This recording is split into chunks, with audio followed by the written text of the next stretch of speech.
Assalamualaikum bunda-bunda, selamat datang di pertemuan 10 mengenai keluarga berencana. KB atau keluarga berencana adalah sebuah program nasional yang dilaksanakan untuk mengontrol angka kelahiran dan pertambahan jumlah penduduk serta meningkatkan kesejahteraan ibu dan anak. Dengan adanya penyuluhan ini diharapkan ibu-ibu bisa memahami jenis-jenis KB, cara pemakaian, kelebihan dan kekurangan, efek samping, serta efek jangka panjang. Berikut merupakan manfaat ber-KB. Yang pertama, tumbuh kembang anak terjamin. Yang kedua, mencegah terjadinya kehamilan yang tidak diinginkan, memelihara kesehatan mental keluarga, dan menghindari HIV atau AIDS, serta gangguan kesehatan reproduksi. Langkah merencanakan KB terdiri dari lakukan pernikahan di usia yang ideal, wanita di usia 21 tahun dan pria di usia 25 tahun. Yang kedua, mengatur jarak kelahiran anak 3-5 tahun dengan pemakaian alat kontrasepsi atau KB. Yang ketiga, buatlah rencana jumlah anak yang akan Anda dan pasangan miliki, serta cari tahu berbagai jenis KB dan batasi kelahiran ketika sudah memasuki usia 35 tahun. Berikut adalah jenis-jenis KB. Yang pertama KB alami, yang kedua KB alat, yang ketiga KB hormonal, dan KB permanen. Memasuki jenis KB yang pertama yaitu KB alami dengan metode kalender. Metode kalender ini berdasarkan pada siklus haid atau menstruasi wanita. Metode kalender atau pantang berkala adalah cara atau metode kontrasepsi sederhana yang dilakukan oleh pasangan suami istri dengan tidak melakukan senggama atau hubungan seksual pada masa subur atau ovulasi. Cara penggunaan dari metode kalender ini, yang pertama, bila haid teratur atau siklus dalam 28 hari, yaitu hari pertama dalam siklus haid dihitung sebagai hari ke-1 dan masa subur adalah hari ke-12, sehingga hari ke-16 dalam siklus haid. Bila haid tidak teratur, jumlah hari terpendek dalam 6 kali siklus haid dikurangi 18. Hitungan ini menentukan hari pertama masa subur. Jumlah hari terpanjang selama 6 siklus haid dikurangi 11, dan hitungan ini menentukan hari terakhir masa subur. Selanjutnya yaitu kelebihan dan kekurangan. Kelebihan dari metode kalender ini yaitu sederhana, dapat digunakan oleh setiap wanita yang sehat, tidak membutuhkan alat atau pemeriksaan khusus dalam penerapannya. Yang keempat, tidak mengganggu pada saat berhubungan seksual. Yang kelima, kontrasepsi dengan menggunakan metode kalender dapat menghindari resiko kesehatan yang berhubungan dengan kontrasepsi. Yang keenam, tidak memerlukan biaya, dan yang ketujuh, tidak memerlukan tempat pelayanan kontrasepsi. Dan untuk kekurangannya sendiri, diantaranya memerlukan kerjasama yang baik antara suami dan istri, harus ada motivasi dan disiplin pasangan dalam menjalankannya. Tiap pasangan suami istri harus tahu masa subur dan masa tidak subur, harus mengamati siklus menstruasi minimal 6 kali siklus menstruasi yang tidak teratur atau menjadi penghambat lebih efektif bila dikombinasikan dengan metode kontrasepsi yang lain. KB alami yang kedua dengan menggunakan metode suhu basal. Suhu basal ini diukur dengan alat yang berupa termometer basal. Termometer basal ini dapat digunakan secara oral, per vaginam, atau melalui dubur dan ditempatkan pada lokasi serta waktu yang sama selama 5 menit.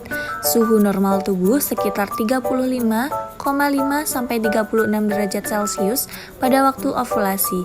Suhu akan turun terlebih dahulu dan naik menjadi 37 sampai 38 derajat, kemudian tidak akan kembali pada suhu 35 derajat Celcius. Pada saat itulah terjadi masa subur atau ovulasi. Kelebihan dari metode ini diantaranya membantu wanita yang mengalami siklus haid tidak teratur untuk mendeteksi masa subur atau ovulasi, dapat digunakan sebagai kontrasepsi ataupun meningkatkan kesempatan untuk hamil, membantu menunjukkan perubahan tubuh lain pada saat mengalami masa subur atau ovulasi, seperti perubahan lendir serviks, dan yang keempat, metode suhu basal tubuh yang mengendalikan adalah wanita itu sendiri. Serta kekurangan dari metode ini yaitu yang pertama, membutuhkan motivasi dari pasangan suami istri, memerlukan konseling dan KIE dari tenaga medis. Yang ketiga, suhu tubuh basal dapat dipengaruhi oleh penyakit, gangguan tidur, merokok, alkohol, stres, penggunaan narkoba maupun rokok elektrik. Dan yang keempat, penggunaan suhu tubuh harus dilakukan pada waktu yang sama. Selanjutnya yaitu KB alami metode Linder Cervix. Metode mukosa serviks atau metode ovulasi merupakan metode KB alamiah atau KBA dengan cara mengenali masa subur dari siklus menstruasi dengan mengamati lendir serviks dan perubahan rasa pada vulva menjelang hari-hari ovulasi. Metode ini dipengaruhi oleh beberapa hal, diantaranya yaitu penggunaan kontrasepsi hormonal, menyusui, memasuki masa menopause, dan terdapat penyakit pada area kelamin. Untuk menggunakan metode ini penting untuk mengetahui jenis-jenis lendir serviks seperti yang tertera pada gambar. Dan untuk cara penggunaannya sendiri, ketika seorang perempuan mengamati atau merasakan sekresi serviks, kemungkinan klien subur. Klien mungkin hanya merasakan vaginanya sedikit basah. Dan berikut adalah kelebihan serta kekurangan dari menggunakan metode ini. Kelebihannya yaitu mudah digunakan, tidak memerlukan biaya. Metode mukosa serviks merupakan metode keluarga berencana alami lain yang mengamati tanda-tanda kesuburan. Dan untuk kekurangannya sendiri, tidak efektif bila digunakan sendiri, sebaiknya dikombinasikan dengan metode KB yang lain, misal metode simtotermal. Yang kedua, tidak cocok untuk wanita yang tidak menyukai atau menyentuh alat kelaminnya. Yang ketiga, wanita yang memiliki infeksi saluran reproduksi dan dapat menguburkan tanda-tanda kesuburan. Dan yang terakhir, wanita yang menghasilkan sedikit lendir. Selanjutnya yaitu KB alami dengan metode senggama terputus. Senggama terputus adalah metode keluarga berencana tradisional atau alamiah, di mana pria mengeluarkan alat kelaminnya atau penis dari vagina sebelum mencapai ejakulasi. Cara penggunaannya, alat kelamin atau penis dikeluarkan sebelum ejakulasi sehingga sperma tidak masuk ke dalam vagina. Maka tidak ada pertemuan antara sperma dan ovum hingga kehamilan dapat dicegah. Untuk kelebihan dan kekurangan dari metode ini, diantaranya kelebihannya yaitu alamiah, efektif bila dilakukan dengan benar, tidak mengganggu produksi ASI, tidak ada efek samping, tidak membutuhkan biaya, tidak memerlukan persiapan khusus, dapat dikombinasikan dengan metode KB yang lain, dapat digunakan setiap waktu, adanya peran serta suami dalam keluarga berencana dan kesehatan reproduksi, menanamkan sifat saling pengertian dan tanggung jawab bersama dalam ber-KB. Untuk kekurangannya sendiri yaitu sangat tergantung dari pihak pria dalam mengontrol ejakulasi dan tumpahan sperma selama senggama. Yang kedua, memutus kenikmatan dalam berhubungan seksual atau orgasme. Yang ketiga, sulit mengontrol tumpahan sperma selama penetrasi sesaat dan setelah interupsi koitus. Dan yang keempat, tidak melindungi dari penyakit menular seksual. Dan yang kelima, kurang efektif untuk mencegah kehamilan. Selanjutnya, kita memasuki KB dengan alat, yaitu kondom. Kondom adalah metode kontrasepsi yang tidak hanya mencegah dari kehamilan, tetapi juga mencegah dari infeksi menular seksual dan juga HIV/AIDS. Kondom menghalangi terjadinya pertemuan sperma dan sel telur dengan cara mengemas sperma di ujung selubung karet yang dipasang di penis sehingga sperma tersebut tidak curah ke dalam saluran reproduksi perempuan. Kelebihan dari metode ini yang pertama yaitu efektif jika digunakan secara benar, yang kedua tidak mengganggu produksi ASI, yang ketiga tidak mengganggu kesehatan klien dan murah serta dapat dibeli secara umum. Serta kekurangan dari metode ini yang pertama, efektivitas tidak terlalu tinggi, yang kedua, cara penggunaannya sangat mempengaruhi keberhasilan KB, yang ketiga harus selalu tersedia setiap kali berhubungan, yang keempat agak mengganggu hubungan seksual, dan yang kelima beberapa klien malu untuk membeli kondom di tempat umum. Memasuki jenis KB yang selanjutnya yaitu KB hormonal. Yang pertama jenis pil. Pil ini terbagi menjadi dua jenis. Yang pertama pil KB kombinasi dan juga pil KB progesteron. Perbedaan dari kedua jenis KB ini, yang pertama, pil KB kombinasi berisi dua hormon wanita yaitu estrogen dan progesteron. Sedangkan pil KB progesteron hanya berisi hormon progesteron yang bekerja dengan cara mengentalkan cairan lahir rahim serta membuat rahim tidak dapat menghidupi janin. Pil ini aman digunakan untuk ibu menyusui. Aturan dari minum pil ini, pil diminum setiap hari secara teratur, diusahakan diminum pada jam yang sama dan dianjurkan pada malam hari. Kelebihan dari KB ini yaitu penggunaan pil KB Relatif mudah, harga terjangkau, efek kerja hilang ketika berhenti mengkonsumsi pil KB, kesuburan segera kembali. Kandungan hormonal dalam pil KB dapat mengurangi keluhan haid. Pil KB menurunkan resiko kanker endometrium dan tumor ovarium. Tidak mengurangi harmonisasi suami istri, dapat dipakai sebagai kontrasepsi emergensi, dapat mencegah anemia, serta sangat efektif mencegah kehamilan bila digunakan dengan benar. Serta kekurangan dari pil KB ini, yang pertama efektivitas tidak terlalu tinggi, yang kedua cara penggunaan sangat mempengaruhi keberhasilan kontrasepsi, yang ketiga harus selalu tersedia setiap kali berhubungan, yang keempat agak mengganggu hubungan seksual, dan yang kelima beberapa klien malu untuk membeli pil KB di tempat umum. Terdapat beberapa efek samping menggunakan pil KB ini. Yang pertama, mual pada pemakaian 3 bulan pertama. Yang kedua, muncul pendarahan di antara masa haid bila lupa mengonsumsi pil KB. Yang ketiga, dapat menimbulkan sakit kepala ringan. Yang keempat, dapat mengalami nyeri payudara.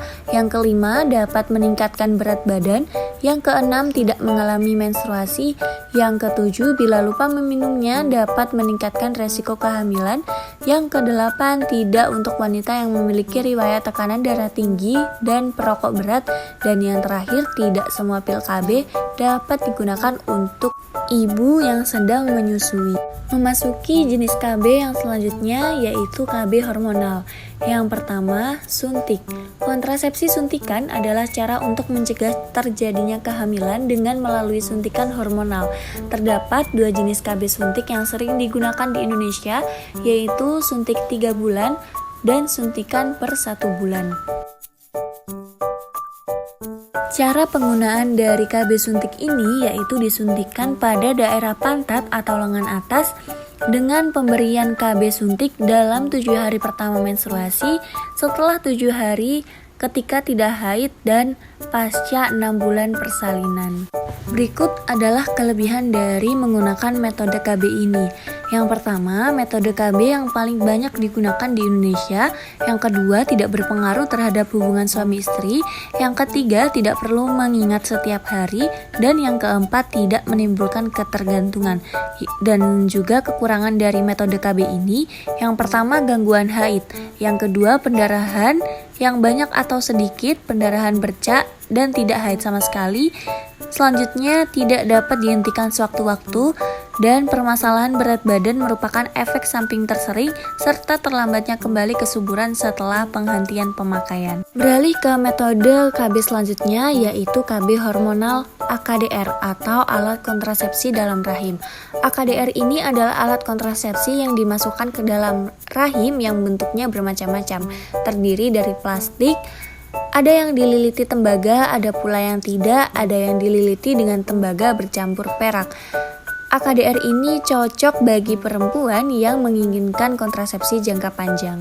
Berikut adalah cara penggunaan dari AKDR, yaitu AKDR dimasukkan ke dalam rahim oleh tenaga kesehatan atau bidan yang profesional, serta waktu pemasangan yaitu sebagai berikut.